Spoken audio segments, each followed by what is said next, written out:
Vamos a hablar de la política internacional, lo decíamos, con 80 años, Joe Biden anunció que será candidato para la reelección.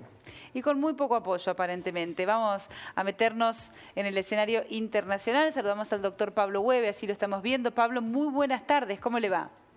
Muy buenas tardes, Marina, Pablo, compañeras, compañeros del canal, personal técnico, producción, control central, teleaudiencia federal. Un placer estar con ustedes. Igual para nosotros, Pablo. Bueno, se confirma esta intencionalidad de Joe Biden de ir por la reelección. ¿Y cuál es el escenario? ¿Están dadas las condiciones? ¿Qué nos dice?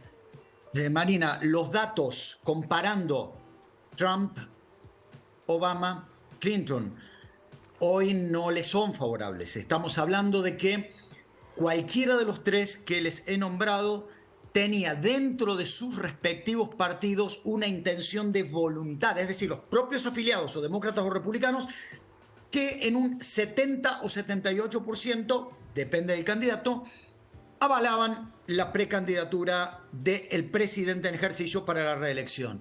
En este caso estamos hablando de un 35% de los demócratas.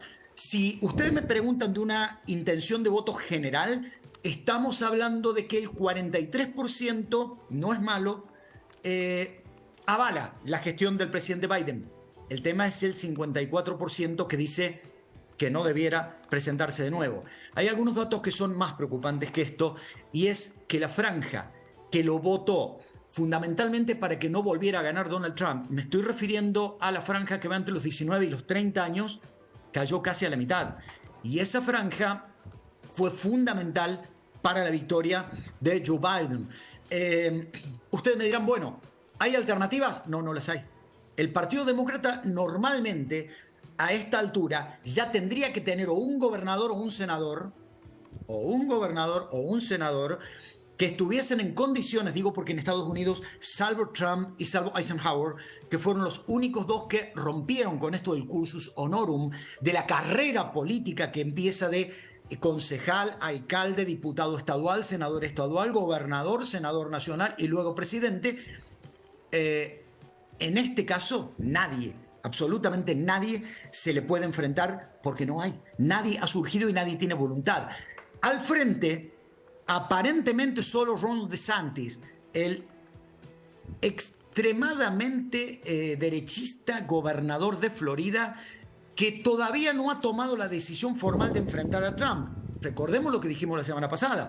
Un Trump acusado penalmente es un Trump que puede llegar a convertirse en víctima y crecer ante los extremistas norteamericanos de cara a las elecciones del año que viene. Hoy por hoy yo les diría que tal vez no quiere convertirse en un Pato Rengo. El Pato Rengo, lo estamos viendo en Argentina, es decir, alguien que todavía le quedan varios meses de mandato. En el caso de el presidente Biden le queda 1 año y medio largo. Les cuento un dato. En el caso de ganar, sería el presidente más longevo de la historia. Empezaría con 82 años su gestión y eventualmente terminaría con 86. Un último dato. No dijo si su actual vicepresidenta, que ha tenido un rol más bien opaco en la gestión, la ex senadora por California, sería su candidata a la reelección como vicepresidenta. Es decir, hoy por hoy todo parece más que nada indicado a decir, yo tengo este poder y no lo quiero largar por ahora.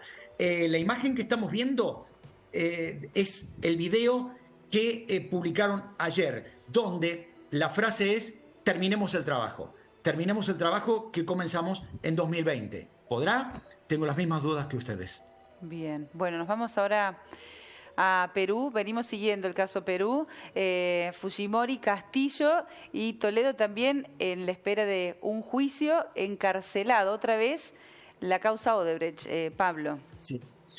Marina, la acusación fue en el año 2017, cuando el ex secretario privado de Toledo, reconoció haber cobrado 34 millones de dólares como en concepto de coimas de la empresa Odebrecht para los tramos 2 y 3 de la autopista interoceánica que va desde el Atlántico brasileño hasta el Pacífico peruano.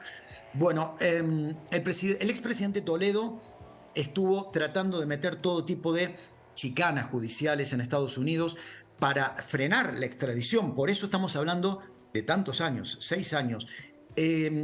Al último ya no era el argumento de, ahí estamos viendo al fiscal, un fiscal del caso Odebrecht que encarceló en 2 ocasiones a Keiko Fujimori, y son muy duras las audiencias con ese fiscal. Le digo, yo las sigo por internet, lo mismo que con el juez Carhuancho, que es el juez que imputa a Toledo.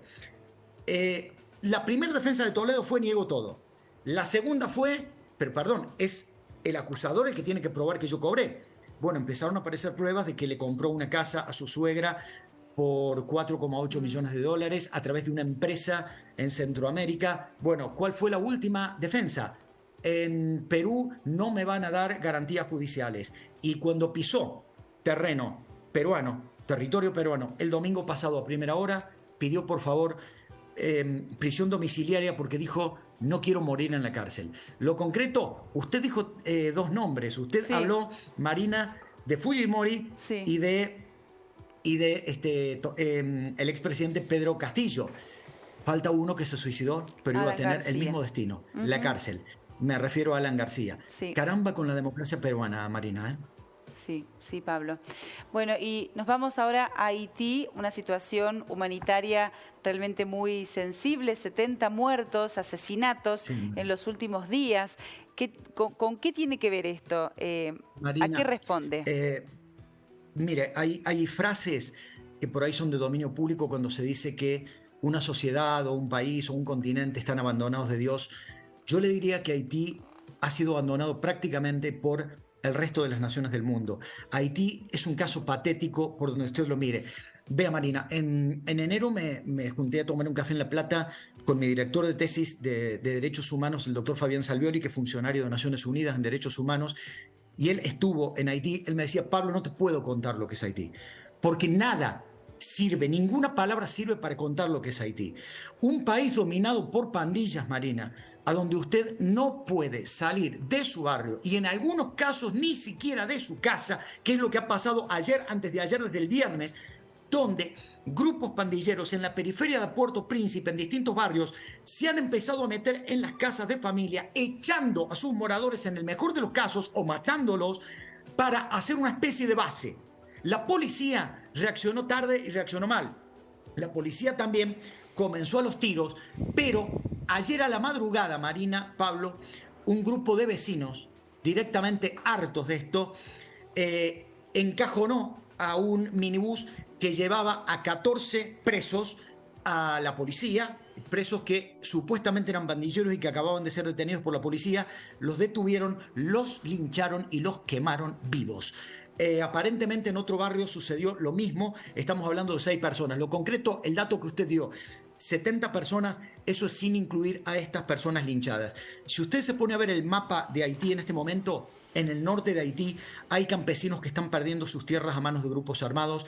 En las rutas, lo que en Afganistán es el peaje de los señores de la guerra, aquí son los peajes de los pandilleros. Es decir, el Estado, conforme usted lo estudió en Teoría 2, es decir, esta estructura soberana de acción, decisión y sanción, donde este monstruo que algún autor filosófico dijo que era un leviatán y que le privaba a la gente de la violencia para monopolizarla y establecer reglas de convivencia, en Haití solamente es un nombre simbólico. Un país donde no hay agua potable, un país donde la red eléctrica funciona solo 4 horas por día, un país donde los niños juegan con lauchas en las calles y donde toman agua servida que está precisamente volcada en las calles. Ese es el Haití, un Haití donde además su vecino República Dominicana persigue a los haitianos que solamente buscan vivir, Marina, y que la Corte Interamericana de Derechos Humanos ya ha dicho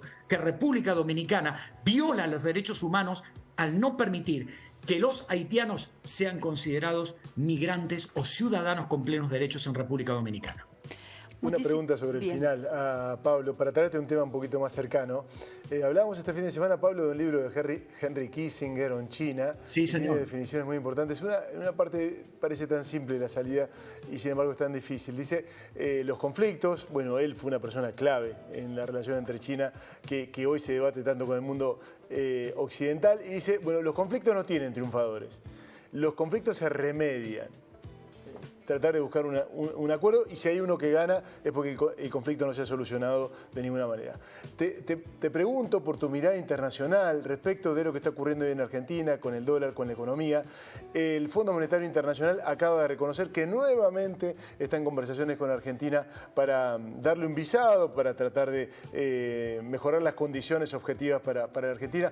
Pareciera que ha habido un cambio de mirada del Fondo Monetario Internacional hacia Argentina. Parece que ve riesgos de alguna situación que pueda ser desagradable para ellos, que pueda no ser estratégica. ¿Cómo ves desde esa mirada que vos tenés la relación entre el Fondo Monetario y Argentina en estas horas tan complicadas para nuestro país, Pablo? Y le comentamos a nuestra teleaudiencia, a Marina fundamentalmente también, que esto vino a raíz de una publicación mía de que este hombre de 99 años, Henry Kissinger, ha publicado otro libro y claro, a mí me está haciendo sangrar la tarjeta de crédito, y el libro, que se llama Liderazgo, Marina y Pablo, tiene la respuesta a la pregunta. Yo lo que estoy viendo es que en Argentina hay una absoluta carencia de liderazgo. ¿Qué es lo que plantea Henry Kissinger? Que un líder debe tener un pie anclado en el pasado para saber de dónde viene, pero los ojos mirando al futuro, teniendo en cuenta las convicciones de una sociedad y rodearse de gente con el talento suficiente para interpretar ese discurso y para llevarlo a la práctica. Pero un líder, por sobre todas las cosas, debe convencer. Yo lo que hoy estoy viendo es una carencia absoluta de discurso unificado en el oficialismo, carencia de liderazgo. Digamos, sí, yo estoy escuchando a un presidente que dice, se ve la inflación a la baja, lo estoy escuchando desde diciembre, y la inflación a la baja es 6, 7, 7. Estoy viendo que hoy, con este dólar, con el precio que tenemos hoy, bueno, algún economista seguramente va a dar datos mucho más sólidos que lo que puedo dar yo. Esto significa que los sueldos se están licuando en tan solo 3 días. En tan solo 3 días se nos están licuando los sueldos. Esto va a poner un pie de mayor inflación para el mes que viene, pero por sobre todas las cosas, les doy el dato y los nombres. El sábado me encontré con un amigo de la Facultad de Ciencias Económicas, el ex profesor de la Universidad de Río Cuarto, actual profesor de Villa María y Rosario y Santa Fe, Flavio Buccieri, quien me dijo, mira Pablo, el número es 25.000 millones. 25.000 millones de dólares es lo que necesita el gobierno en este momento. Hay tratos con Biden. Biden está muy preocupado por Argentina y por eso Biden ha presionado fuertemente al Fondo Monetario para que afloje su mano respecto de la Argentina. Hay tratos con China para que China afloje adelante, mejor dicho, una nueva cuota de el préstamo para el Banco Central, pero estamos hablando de 1.200 millones de dólares. Y el problema aquí es que el gobierno ya tuvo los dólares del agro, porque con el dólar agro de fines del año pasado se gastó gran parte de lo que hoy el agro debería liquidar. Vamos a ver de dónde el gobierno logra tener los 25.000 millones de dólares que necesita para parar esto. Ojo, esto no es solamente irresponsabilidad de un gobierno. Hay una economía global que no se ha mejorado luego de la pandemia. Hay una situación grave que tiene que ver con la inflación mundial, pero por sobre todas las cosas estamos hablando de que cuando a Carlos Menem, miren el ejemplo que tengo que poner, a Carlos Menem le quisieron hacer una corrida, Carlos Menem tomó en 5 minutos una decisión que fue subir los encajes bancarios 3 puntos. Eso significó que los bancos debieron vender dólares para hacerse con pesos y congelar esos pesos en el Banco Central. Yo no sé si eso es hoy una solución. Lo que sí está claro es que con palabras como las que sale diciendo el casi precandidato presidencial Massa, frente al silencio de Scioli, frente a lo que estamos a ver qué va a decir pasado mañana la vicepresidenta Cristina Fernández, y un presidente casi que un día dice una cosa, otro día dice que no va a ser candidato y se convierte en esto que yo les decía, en el pato rengo. Yo no veo liderazgo, que es lo que plantea Henry Kissinger. Fundamentalmente, en las situaciones de crisis es donde se ve si hay o no hay liderazgo. Arturo Frondizi alguna vez me dijo en 1982, luego de la guerra de Malvinas, en ese departamento de Beruti, 25, 26, piso sexto en Buenos Aires, que quien dilapida los primeros 100 días de gobierno, luego no puede recuperar la capacidad de gestión y pierde la posibilidad de tomar decisiones. Estamos hablando de un presidente que no es que va en sus primeros 100 días, sino que está en los últimos 6 meses. Es patética la situación. Sí. Y yo también cruzo los dedos. No quiero tirar tanta mala onda. Quiero pensar que efectivamente esta locura de un grupo de bancos y de empresarios, porque no es el que va a comprar $100 el que está generando esta corrida. Está claro que aquí estamos hablando o de lavado o de algo mucho más grave. Pero claro, si el gobierno mira como si fueran periodistas, es parte del problema. Describen la situación. Gracias, Pablo. Un abrazo. Muchísimas gracias, a ustedes. Pablo. No nos olvidemos de algo patético. Ayer, 108 años del comienzo del genocidio armenio. Qué triste que ningún país de África lo condene. Qué triste que el país que simboliza la persecución, como el Estado de Israel, que representa a un grupo como pocos en la historia, tal vez como ninguno, que es el pueblo judío, en la persecución, Israel privilegia su alianza con Turquía y no el sacrificio de los armenios. Y estas cosas no hay que dejarlas pasar. Ustedes saben lo que dijo Hitler a su Estado Mayor antes de comenzar la carnicería. Dijo, ¿quién se acuerda de los armenios? Cuidado, la memoria es fundamental para no repetir errores históricos. Un abrazo. Muchísimas gracias, Pablo.